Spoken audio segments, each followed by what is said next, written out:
Hello बच्चों, कैसे हैं आप सब। उम्मीद करता हूं कि सब बहुत बढ़िया होंगे और मजे कर रहे होंगे। बच्चों, आज हम अपने चैप्टर इलेक्ट्रिसिटी के लेक्चर नंबर 2 में आ गए हैं। ठीक है, लेक्चर नंबर 1 में बच्चों हमने पढ़ा था इलेक्ट्रिक चार्ज क्या होता है और इलेक्ट्रिक करंट क्या होता है। हमने ये दो टॉपिक पढ़े थे बच्चों। ठीक है, तो जैसा कि आप लोग को हमने जानकारी दी थी कि इलेक्ट्रिक चार्ज पॉजिटिव और नेगेटिव होता है। इलेक्ट्रिक चार्ज जब किसी कंडक्टर में चलने लगे, मूव करने लगे, तो इलेक्ट्रिक चार्ज के चलने की वजह से मैंने कहा इलेक्ट्रिक करंट बनने लगता है। अब हमारे पास उस कंडक्टर में इलेक्ट्रिक करंट है जो फ्लो करने लगा है। अब क्योंकि इसमें इलेक्ट्रिक करंट है तो इसमें करंट की ताकत अब हम नापेंगे। करंट की ताकत मतलब होता है इलेक्ट्रिकल पोटेंशियल। ठीक है, तो हमें यहां पे बच्चों टॉपिक पढ़ना है electric potential and electric potential difference. ये दो अलग अलग क्यों हैं, इनमें क्या फर्क है, ये भी जानेंगे। उसके साथ साथ बच्चों ये भी जानेंगे कि हम लोग इसमें ये नोटिस करेंगे कि इलेक्ट्रिक पोटेंशियल जैसी कोई चीज दुनिया में होती नहीं है। जो भी होता है वो इलेक्ट्रिक पोटेंशियल होता है, पोटेंशियल डिफरेंस होता है, और वो क्यों होता है ये भी मैं तुम लोग को अच्छे से एक्सप्लेन करूंगा बच्चों। आइए बच्चों, चलते हैं हमारा टॉपिक इलेक्ट्रिक पोटेंशियल और पोटेंशियल डिफरेंस की तरफ। ठीक है, इलेक्ट्रिक पोटेंशियल और इलेक्ट्रिक पोटेंशियल डिफरेंस की तरफ चलते हैं बच्चों। तो बच्चों हमारा टॉपिक का नाम है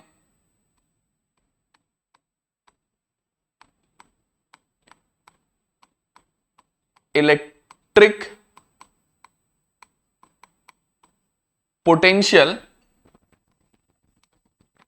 and electric potential difference and electric potential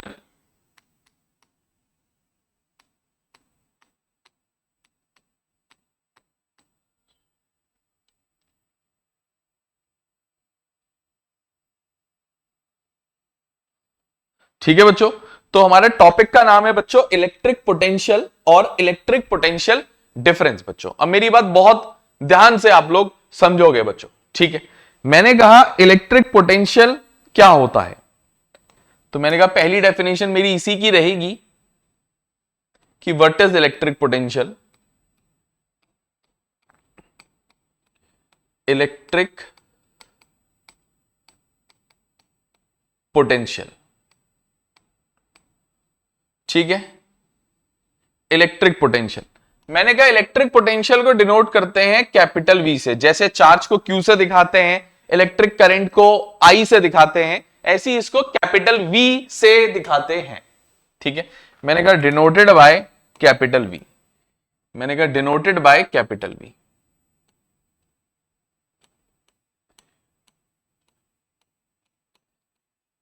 denoted by capital V. ठीक है, मैंने कहा इसकी एसआई यूनिट होती है वोल्ट। मैंने कहा एसआई यूनिट होती है इलेक्ट्रिक पोटेंशियल की वोल्ट, VOLT, वोल्ट। V से दिखाते हैं वोल्ट को। ठीक है, जैसे मुझे मान लो किसी कंडीशन में पोटेंशियल डिफरेंस 50 वोल्ट दिया है तो मैं V इक्वल टू 50V लिखूंगा। ठीक है, ठीक है ना, ठीक है। तो मैंने कहा एसआई यूनिट इसकी V होती है, वोल्ट होती है V। ठीक है, अब मेरी बात बहुत ध्यान से आप लोग सुनोगे बच्चों।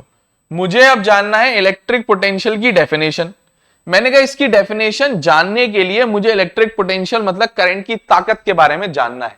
अच्छा, किसी भी चीज की जब हम ताकत नापते हैं ना बच्चों, तो वो कभी भी एक अकेली चीज की नहीं नापी जाती, वो कंपेयर की जाती है दो चीजों के बीच में। इसी वजह से तो बच्चों मैं कहता हूं कि इलेक्ट्रिक पोटेंशियल जैसी कोई चीज दुनिया में नहीं होती। जो भी होता है वो इलेक्ट्रिक पोटेंशियल डिफरेंस होता है, क्योंकि ये दो अलग अलग चीजों को कंपेयर करके निकाला जाता है।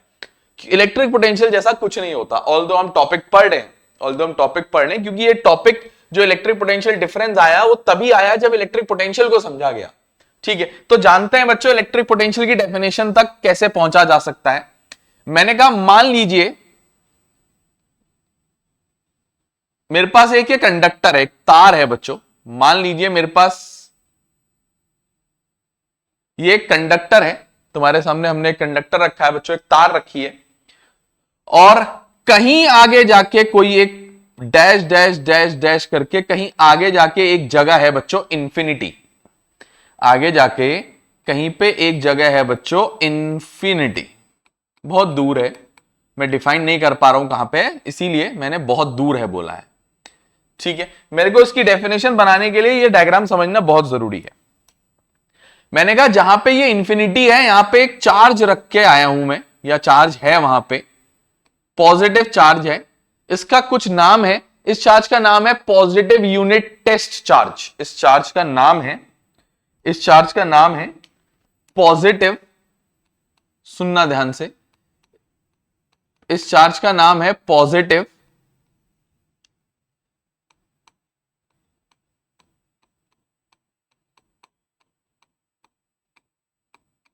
Unit test charge. इस चार्ज का नाम क्या है बच्चों? ये चार्ज है पॉजिटिव यूनिट टेस्ट चार्ज। क्यों कहते हैं ऐसा इसको, वो भी बताऊंगा बच्चों। ठीक है, मैंने कहा ये जो कंडक्टर है, मेरी तार है, इसमें कुछ पॉइंट्स हैं। मान लो एक पॉइंट है ए, मुझे इस ए पॉइंट पे पोटेंशियल निकालना है। मान लो एक पॉइंट है बी, मुझे इस बी पॉइंट पे भी इलेक्ट्रिक पोटेंशियल निकालना है। मान लो कहीं बीच में एक पॉइंट है, मान लो कहीं यहां पे एक पॉइंट है। मैंने कहा ये मेरे पास 1 2 3 4 पॉइंट्स हैं। मान लो ये पॉइंट है पी, मान लो ये पॉइंट है क्यू। मुझे इन 4 पॉइंट्स पे इलेक्ट्रिक की पोटेंशियल, करंट की ताकत निकालनी है। मैं वो समझाने जा रहा हूं, और इनको समझ गया तो इससे डेफिनेशन बना दूंगा। मैंने कहा ऐसा कहा जाता है, मैंने कहा ऐसा कहा जाता है, जो इलेक्ट्रिक पोटेंशियल होता है ना किसी भी पॉइंट का, किसी भी पॉइंट का, वो बराबर किसके होता है? ऐसा कहते हैं अगर तुम्हें किसी पॉइंट पे इलेक्ट्रिक पोटेंशियल निकालना है, एक काम करो, इंफिनिटी पे एक यूनिट टेस्ट चार्ज लो, पॉजिटिव यूनिट टेस्ट चार्ज। अच्छा, पॉजिटिव क्यों? क्योंकि इसमें चार्ज पॉजिटिव है। यूनिट क्यों? क्योंकि इसकी वैल्यू यूनिटी 1 है, मतलब ये +1 कूलम का एक चार्ज है।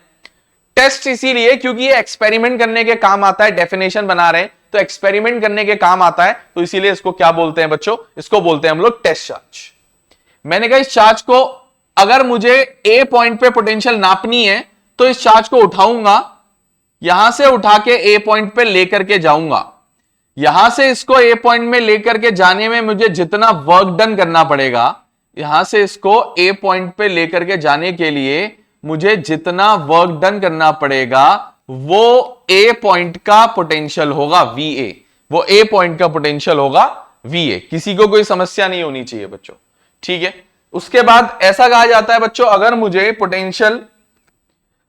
पोटेंशियल बी पॉइंट पे नापना है, तो मैं इस चार्ज को उठाऊंगा और उठा के कहां लेके जाऊंगा? बी पॉइंट पे लेके जाऊंगा। ऐसा करने में मैं जितना वर्क डन करूंगा, वो मेरा potential at point B, VB हो जाएगा। बात क्लियर है? अच्छा, अब मेरी बात और ध्यान से सुनो बच्चों। मैंने कहा मुझे क्यू पॉइंट का पोटेंशियल नापना है या पी पॉइंट का नापना है। मैं लूंगा इस चार्ज को, उठाऊंगा, यहां से उठा के पी पॉइंट पे ले जाऊंगा मान लो। ऐसा करने में मैं जितना वर्क डन करूंगा, ये मेरा पोटेंशियल एट पी हो जाएगा। उम्मीद करता हूं कि तुम्हें समझ में आ गया होगा, और मुझे अब क्यू का समझाने की जरूरत नहीं पड़ेगी। ठीक है, हटा देते हैं क्यू को, बहुत हौच पौच हो जाएगा वरना डायग्राम, और दिक्कत देगा बाद में। ठीक है, उम्मीद करता हूं आप लोग को समझ आ गया होगा। तो क्या होता है बच्चों, मैंने कहा इलेक्ट्रिक पोटेंशियल किसी भी पॉइंट में वर्क डन होता है, amount of work done in moving a unit positive test charge from infinity to that point.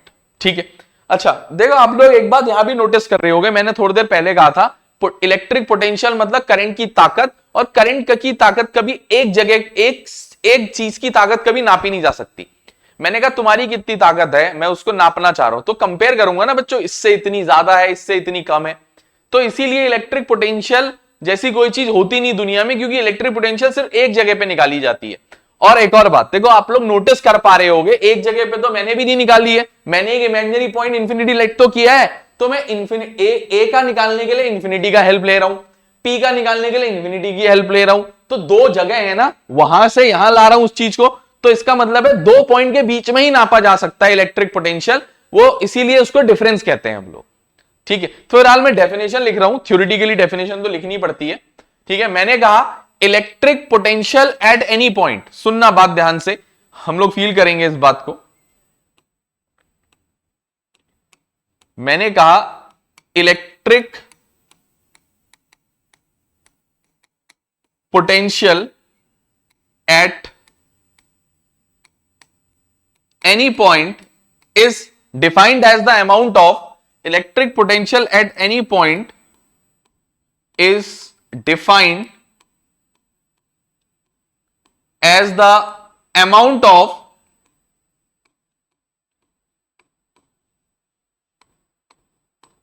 work done, amount of work done in moving, amount of work done in moving a unit positive test charge,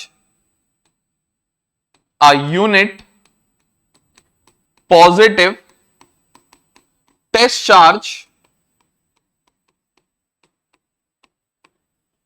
मैंने कहा electric potential at any point, किसी भी point पे is defined as the amount of work done in moving a unit positive test charge या positive unit test charge from infinity to a point, infinity से उस point पे जहां पे तुम्हें नापना है, from infinity to a point,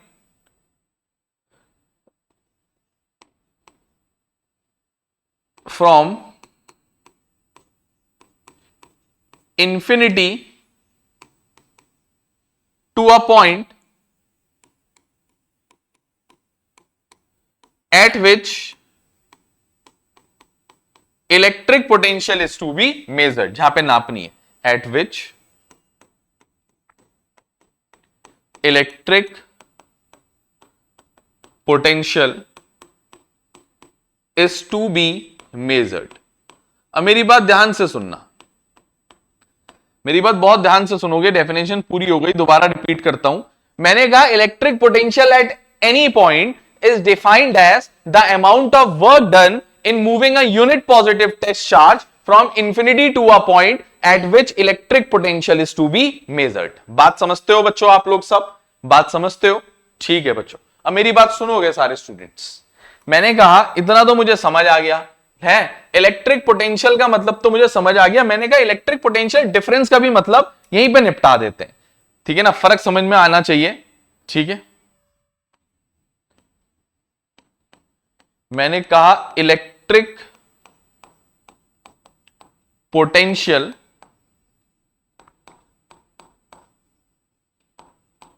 difference, electric potential difference नाम है टॉपिक का, इलेक्ट्रिक पोटेंशियल डिफरेंस। मैंने कहा एक काम करता हूं, मान लीजिए ये मेरे पास फिर से एक कंडक्टर है, ठीक है। इस कंडक्टर में मैंने एक पॉइंट लिया है कहीं पे ए और कहीं पे एक पॉइंट लिया है बी। मेरे पास दो पॉइंट है, एक पॉइंट है ए और एक पॉइंट है बी।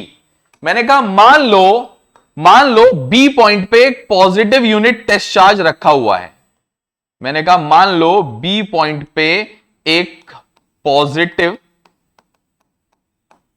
यूनिट टेस्ट चार्ज रखा हुआ है।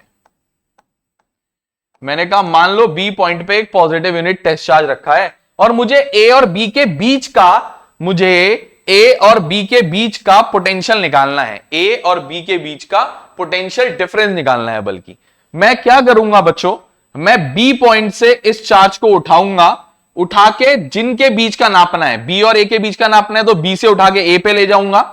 ऐसा करने में जितना वर्क डन करूंगा वो पोटेंशियल होगा ए बी के बीच का, वी ए बी लिखूंगा इसको, वी ए बी। देखो यहां इंफिनिटी नहीं है, पॉसिबल है अब नाप पाना।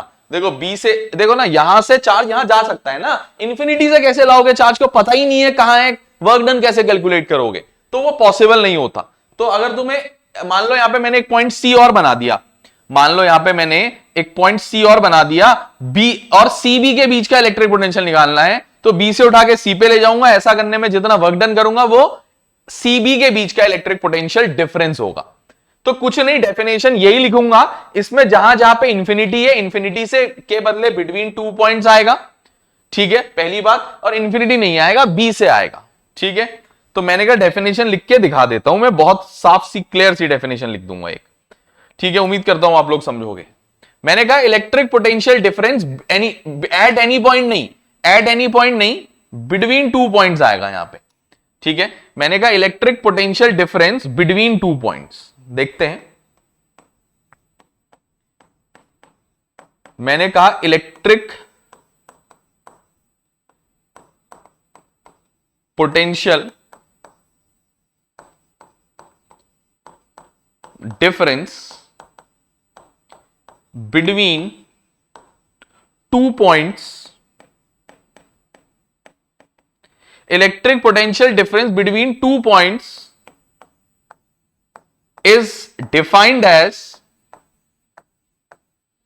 electric potential difference between 2 points is defined as the amount of work done, the amount of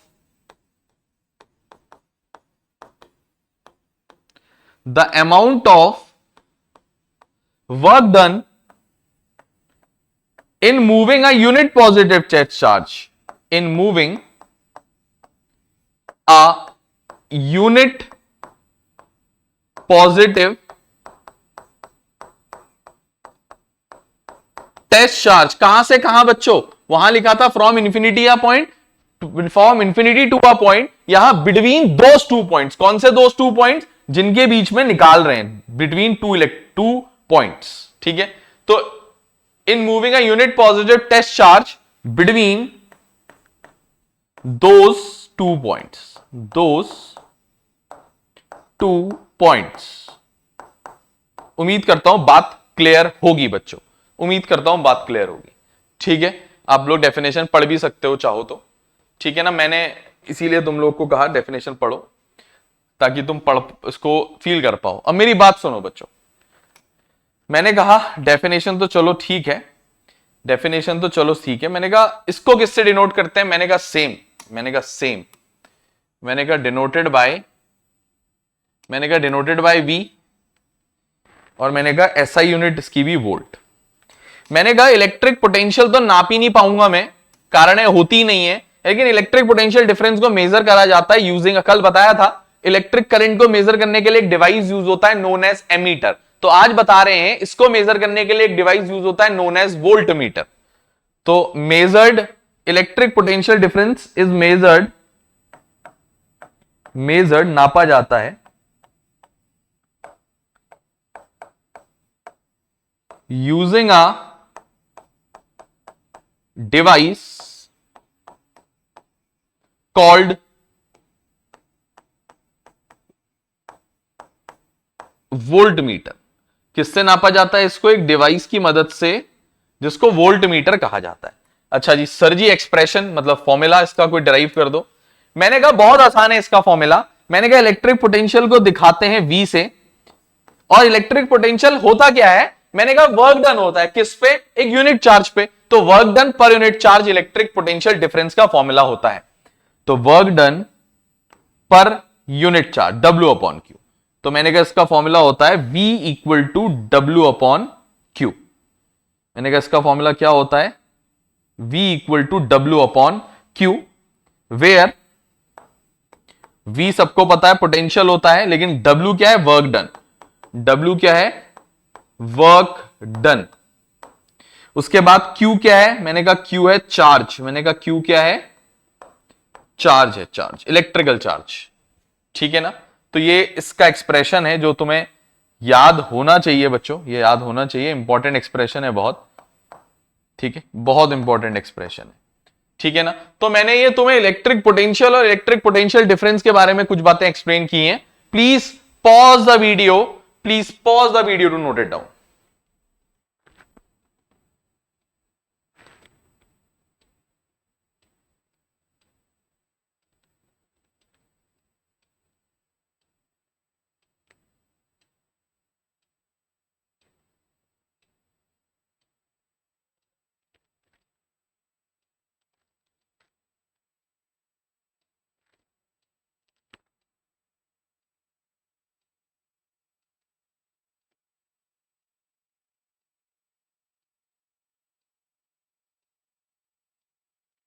चलते हैं बच्चों अब आगे की तरफ। उम्मीद करता हूं कि आप लोगों ने नोट कर लिया होगा इसको। ठीक है, तो मुझे इलेक्ट्रिक चार्ज के बारे में पता चल चुका है, मुझे इलेक्ट्रिक करंट के बारे में पता चल चुका है, मुझे इलेक्ट्रिक पोटेंशियल और इलेक्ट्रिक पोटेंशियल डिफरेंस के बारे में भी पता चल चुका है। मैंने कहा इलेक्ट्रिक पोटेंशियल डिफरेंस के बारे में और भी कुछ फॉर्मूले बताऊंगा। यूनिट, इसके यूनिट मतलब वोल्ट की डेफिनेशन, 1 वोल्ट डिफाइन कर दो। और ऐसे ही कुछ छोटी मोटी चीजें, जैसे करंट में बताई थी कि जो एम्पियर होता है उसका दूसरा नाम कूलम पर सेकंड होता है, तो ऐसे ही इसमें भी कोई दूसरा नाम होता होगा वोल्ट का, तो इसके बारे में एक नोट लिखाऊंगा बच्चों, तो इसी टॉपिक से रिलेटेड है ये। ठीक है, तो यहां पे एक एज अ नोट हम लोग कुछ लिखने वाले हैं, हम लोग एज अ नोट यहां पे कुछ लिखने वाले हैं।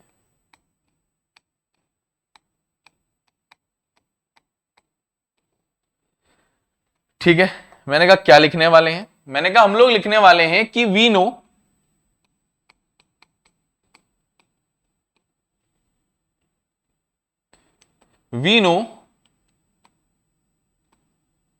V equal to W by Q। मैंने कहा V जो होता है वो W बाय Q होता है। मैंने कहा इस फॉर्मूले में ऑन पुटिंग, मैंने कहा इस फॉर्मूले में on putting work done equal to 1 joule, work done किसमें होता है बच्चों 1 जूल। मैंने कहा चार्ज इक्वल टू 1 कूलम। इसमें अगर मैं चार्ज को 1 कूलम डाल दूं और वर्क डन को 1 जूल डाल दूं, तो मैंने कहा ऐसा करने से क्या होगा बच्चों, मेरे को मिल जाएगा potential difference equal to 1 joule upon 1 coulomb. इसका मतलब है 1 जूल पर कूलम। मैं तुम लोग को एक बात बता रहा हूं, 1 जूल पर कूलम को ही 1 वोल्ट कहते हैं, वो बात मैं साइड में एक्सप्लेन भी करने वाला हूं। मैंने कहा जूल पर कूलम, जिसको J by C is the second name, is the second name of volt. मैंने कहा ये वोल्ट का दूसरा नाम है। मैंने कहा जूल पर कूलम जो है ये वोल्ट का दूसरा नाम है। मैंने कहा ये वोल्ट का दूसरा नाम है, ठीक हो गया। जूल पर coulomb is the second name of volt. Joule पर coulomb is the second name of volt, बच्चों ध्यान रखना है। ठीक है, वही कंसेप्ट मैंने यहां पे इस्तेमाल किया है। अच्छा, मैंने कहा 1 वोल्ट मुझे कैसे मिला, 1 वोल्ट क्या है, मैंने कहा किसी तार में 2 पॉइंट के बीच का, मान लो ए बी के बीच का इलेक्ट्रिक पोटेंशियल डिफरेंस VAB होगा 1 वोल्ट। इसका मतलब क्या होता है, इसका मतलब यह होता है कि एक जूल का चार्ज रखा होगा बी पे, उसको उठा के मैं ए पे गया हूंगा और ऐसा करने में मैंने 1 जूल वर्क डन किया होगा। 1 जूल वर्क डन किया, चेक कर लो, 1 जूल वर्क डन किया 1 कूलम चार्ज को एक जगह से दूसरी जगह ले जाने में, तो ऐसे कंडीशन पे 1 वोल्ट मेरा उसका बीच का पोटेंशियल डिफरेंस आ गया। आप लोग के सामने मैंने करा है और एक करके भी दिखाया डायग्राम में। ठीक है, तो मैंने कहा electric potential difference between 2 points is said to be 1 volt. सुनना बात ध्यान से बच्चों, मैंने कहा electric potential difference between 2 points, electric potential difference between 2 points is, या ऐसा लिख दो इलेक्ट्रिक पोटेंशियल डिफरेंस, चलो लिख ही देता हूं मैं, between 2 points is said to be 1 volt, is said to be 1 volt if 1 joule of work is done, if 1 joule of work is done in moving a charge of moving a charge of 1 coulomb between those 2 points. Electric potential difference between 2 points is said to be 1 volt if 1 joule of work is done in moving a charge of 1 coulomb, in moving a charge of 1 coulomb between those 2 points.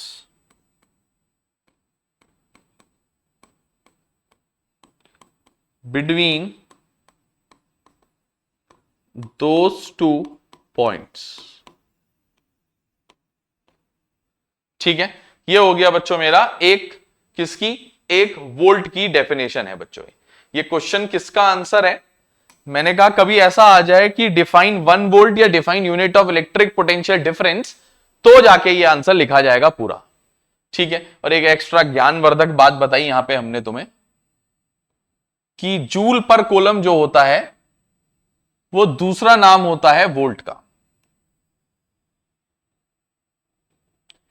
ठीक है, ज्ञान की बात। ठीक हो गया, तो उम्मीद करते हैं आपको ये समझ में आया होगा। तो please pause the video to note it down, please students pause the video to note it down.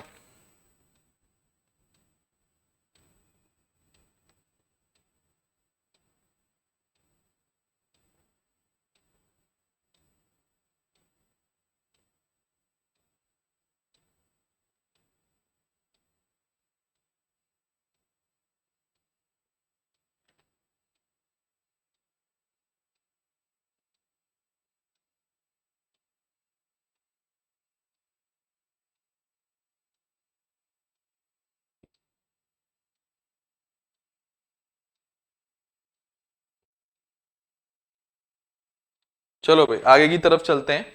उम्मीद करता हूं कि आप लोगों ने इसको नोट कर लिया होगा। ठीक है, तो मुझे अब इलेक्ट्रिक पोटेंशियल और पोटेंशियल डिफरेंस का मतलब बहुत ही अच्छे ढंग से पता चल चुका है। ठीक है ना,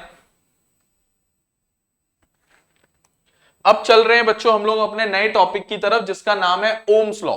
ओम्स लॉ की तरफ चलेंगे। ओम्स लॉ क्या होता है उसके बारे में जानेंगे। बहुत ही ध्यान से बच्चों देखेंगे, बहुत इंपॉर्टेंट टॉपिक माना जाता है हमारे इसका फिजिक्स का, ओम्स लॉ।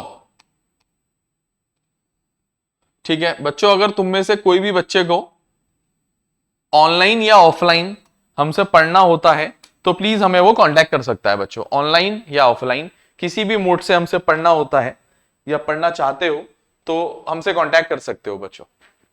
ठीक है, तो ओम्स लॉ की बात करते हैं। मैंने कहा ओम्स लॉ क्या बताता है? मैंने कहा ओम्स लॉ अभी तक हमने करंट और पोटेंशियल डिफरेंस पढ़ लिया, उन दोनों के बीच का रिलेशन बताता है कि वो दोनों एक दूसरे पे कैसे डिपेंड करते हैं। और मुझे साफ पता है करंट ज्यादा होगा तो करंट की ताकत भी ज्यादा होगी, तो डायरेक्टली प्रोपोर्शनल होते हैं दोनों एक दूसरे के। लेकिन इसको थोड़ा सा ऑर्गेनाइज्ड मैनर में लॉ बताता है। ठीक है, लॉ क्या कहता है बच्चों? लॉ ये कहता है, पहले तो ये देता क्या है? मैंने कहा रिलेशन देता है। ये क्या देता है? ये मैंने कहा ये देता है रिलेशन बिटवीन, मैंने कहा ये देता है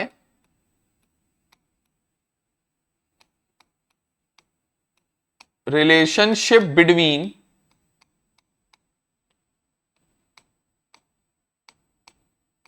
current and electric potential difference, electric potential difference PD. ठीक है, मैंने कहा ये देता है रिलेशनशिप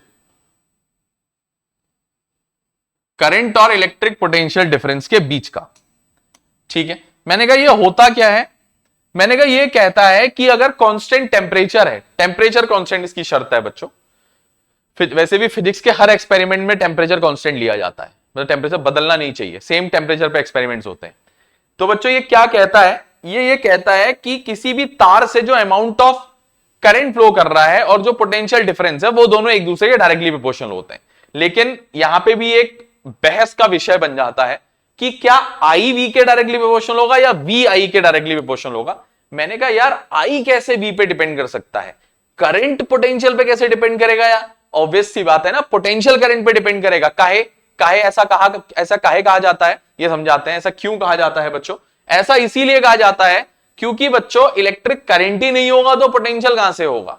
इलेक्ट्रिक करंट, पहले तो लाइट होना जरूरी है ना, बिजली होना जरूरी है, वही नहीं होगी तो पोटेंशियल नापने का या देखने का तो कोई लॉजिक ही नहीं बनता। तो पोटेंशियल डिपेंड करता है करंट पे, करंट बढ़ेगा तो पोटेंशियल, पहले पोटेंशियल नहीं बढ़ेगा कभी भी, करंट बढ़ेगा तो पोटेंशियल बढ़ेगा। समझते हो बात?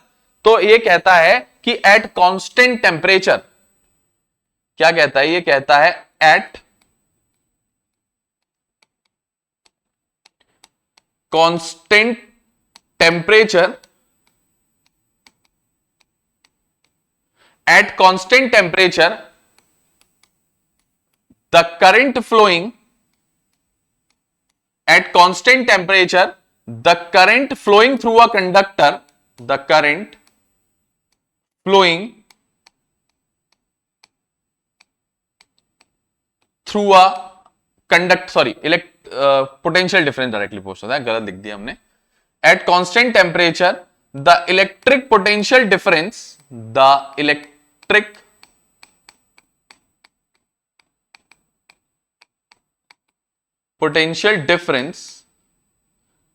across a conductor, किसी कंडक्टर के अक्रॉस मतलब दो एंड्स में, the electric potential difference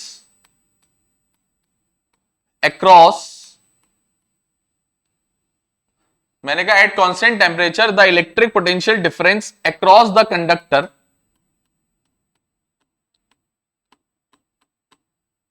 is directly proportional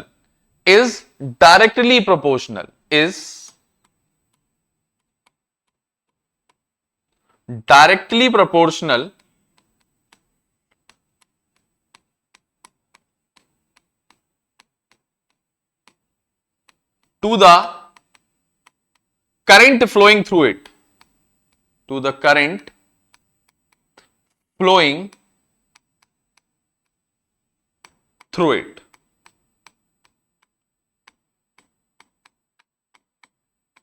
ये होता है बच्चों इसका एग्जैक्ट डेफिनेशन. ओम्स लॉ क्या कहता है? That is IE. मैंने कहा IE V is directly proportional to I. V is directly proportional to I. ठीक है.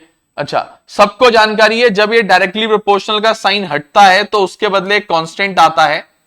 ठीक है, एक कांस्टेंट आता है जिसका नाम है hair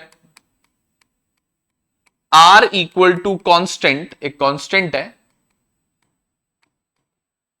and is known as, इस कांस्टेंट को बच्चों रेजिस्टेंस कहते हैं, एंड इज नोन एज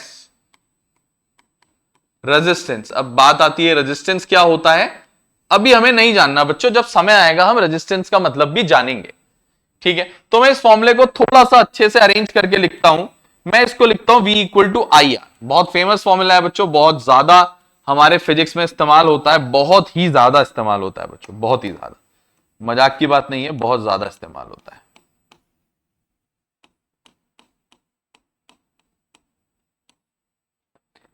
ठीक है, मैंने कहा बहुत ज्यादा इस्तेमाल होता है. V इक्वल टू IR बहुत फेमस फॉर्मूला है.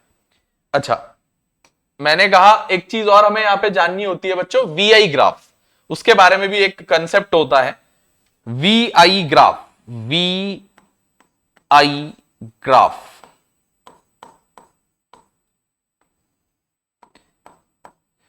ठीक है. VI ग्राफ मतलब करंट और पोटेंशियल के बीच में एक ग्राफ बनाने वाले हैं हम लोग.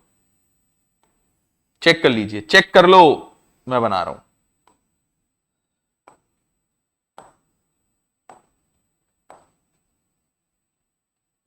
ठीक है, बल्कि इसकी जरूरत नहीं है हमें. रुको एक मिनट, रुको मैं दोबारा सही से बनाता हूं, क्योंकि करंट कभी नेगेटिव होता ही नहीं है ना, पोटेंशियल कभी नेगेटिव होती है, तो नेगेटिव एक्सिस की जरूरत ही नहीं है. मेरी बात ध्यान से सुनो. ओम्स लॉ का ग्राफ कैसा होता है? कहते हैं स्ट्रेट लाइन ग्राफ होता है जो ओरिजिन से शुरू होता है. क्यों बच्चों, क्यों होता है स्ट्रेट लाइन ग्राफ और ओरिजिन से क्यों शुरू होता है? मैंने कहा जब करंट जीरो तो पोटेंशियल भी जीरो. किसी एक एक्सिस में करंट ले लो, किसी एक एक्सिस में पोटेंशियल ले लो. ठीक है, ठीक है ना. तो यहां पे हम लोग V ले लेते हैं, किसमें? Y एक्सिस में. ऐसा कुछ नहीं है, नीचे भी ले सकते थे. ठीक है, लेकिन मैं जो कर रहा हूं अच्छा कर रहा हूं. ठीक है. अच्छा, ये जो ग्राफ बना है, करंट जीरो तो पोटेंशियल जीरो. करंट बढ़ रहा है, जिस रफ्तार से करंट बढ़ रहा है डिट्टो कॉपी उसी रफ्तार से इलेक्ट्रिक पोटेंशियल भी बढ़ रहा है. चेक कर लो, चेक कर लो. ठीक है बच्चों, चेक कर लो. तो कहते हैं VI graph is always a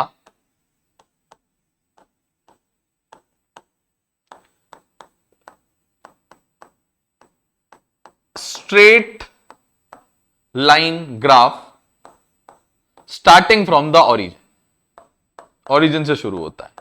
क्यों बता रहा हूं, बताता हूं अभी ये बात। Starting from the origin, VI graph होता है स्ट्रेट लाइन ग्राफ, ठीक है, स्टार्टिंग फ्रॉम द ओरिजिन। ये दो बातें बहुत इंपॉर्टेंट थी। ये क्यों बताया बच्चों वो भी बताता हूं, ठीक है। इसमें बीच में अलग अलग पॉइंट्स ले लो जहां पे, जिसकी वजह से मैंने इसको प्लॉट किया होगा। क्या है ना, डिजाइन है खाली, है ऐसा कुछ कुछ नहीं है। मतलब यह है कि मैंने आई की वैल्यू ली, कुछ वी की वैल्यू ली, उनको प्लॉट करा ग्राफ में, तो मुझे एक स्ट्रेट लाइन ग्राफ मिला हमेशा। इसीलिए मैं इसको ऐसे प्लॉट कर दे रहा हूं, ठीक है। ऐसा कुछ नहीं है कि ये बनाने जरूरी है, ठीक है। बना दो तो अच्छा, ना बनाओ तो भी अच्छा, कोई दिक्कत का विषय है ही नहीं।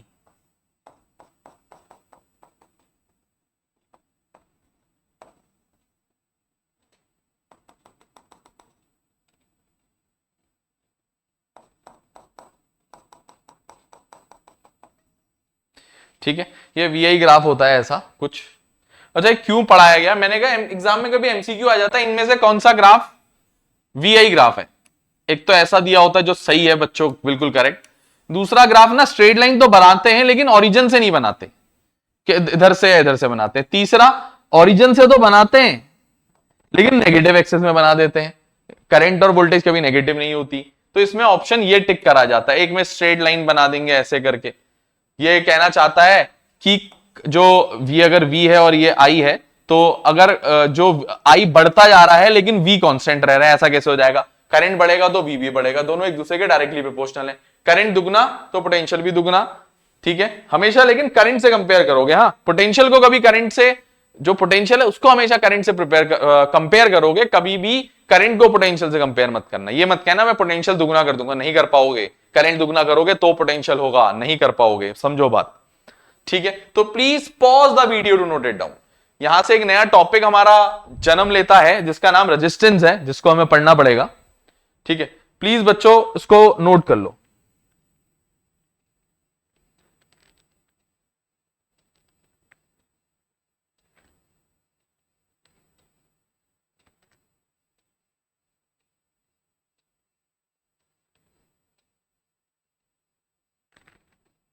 ठीक है, उम्मीद करता हूं आपने नोट कर लिया होगा। ठीक है बच्चों, तो थैंक यू सो मच। ठीक है, जैसा कि आप जानते हैं हमारा जाने का समय हो गया है। मिलते हैं बच्चों बहुत ही जल्द अगले लेक्चर में, लेक्चर नंबर 3 में इस चैप्टर के, जिसमें हम resistance, factors on which resistance depends, और तीसरा टॉपिक रेजिस्टिविटी, ठीक है। ये 3 टॉपिक जिसमें हम डिस्कस करेंगे, ठीक है ना। उसके बाद आगे के टॉपिक डिस्कस करेंगे, थ्योरी निपटाएंगे, फिर न्यूमेरिकल्स में आ जाएंगे बच्चों, ठीक है। ठीक है बच्चों, वीडियो को ज्यादा से ज्यादा दोस्तों तक शेयर करो ताकि ज्यादा से ज्यादा लोग हमसे जुड़ पाएं और ज्यादा से ज्यादा लोग हमें देखें, उनका भी मदद हो, हमारी भी थोड़ी मदद हो, हम भी मेहनत कर रहे हैं बच्चों, ठीक है ना। तो thank you so much for watching, मिलते हैं नेक्स्ट लेक्चर में बच्चों, गुड बाय।